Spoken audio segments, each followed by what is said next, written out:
그럼에도 우리 국회나 정부의 기초 지방의원님들의 목소리가 좀 덜 실리지 않습니까? 특히 정부는 좀 이렇게 견제하고 있는 곳이라고 생각하고 있는데요.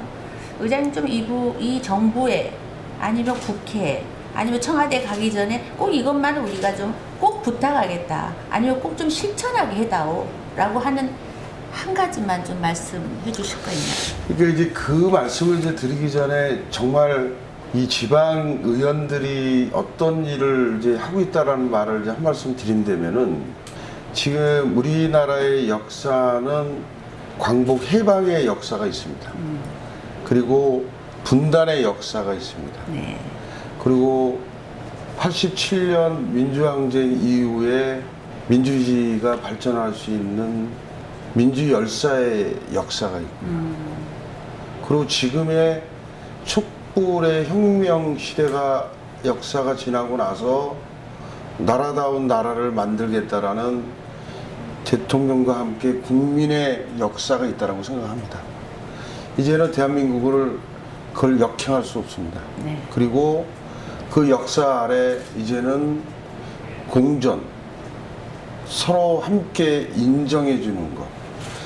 상대편이 조금 나랑 의견이 다르다고 해서 그 사람을 버리는 게 아니라 그 의견이 다른 거를 소통하면서 하나로 만들어내는 공존.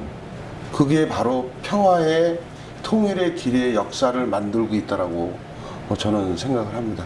그래서 경기도의회는 인천시 의장님에게 저는 함께 하자. 그래서 임진강에서 개성으로만 가는 평화의 길이 있는 게 아니라 인천과 경기도가 백길의 평화를 열자라고 제안을 했고, 그 다음에 강원도 의장님한테는 과거의 역사의 철원이라는 그런 도시는 우리 선조들, 우리 선배들이 이 부산 가장 남쪽에서 북한 신의주를 가거나 어디를 갈 때 철원은 한번 들렸다 가는 곳입니다. 머물다 가는 곳이고. 그래서 어떻든 경제라든가 많은 부분이 발전돼 있던 부분인데 분단의 시대가 오면서 철원과 연천은 어느 도시보다 발전하지 못하고 있습니다. 그래서 강원도와 경기도는 연천과 철원의 경계선에 네. 새로운 경제도시, 평화의 도시를 만들자고 구상을 하고 있습니다. 네. 제가 이제 이런 말씀을 드리는 거는 충청남도 의장님이랑은 서해의 거대 바다를 끼고 있는 중국과의 국제교류는 어떻게 할 것이냐. 이러한 모든 부분들이 중앙에서 실질적으로 하고 있는 부분도 있지만은 지방에서 하고 있는 그런 정책과 예산들을 담아내고 있습니다. 그래서 실질적으로 이제는 지방분권 시대가 와야지만 대한민국이 더 미래지향적으로 발전할 수 있고 함께 갈 수 있다라고 생각을 합니다.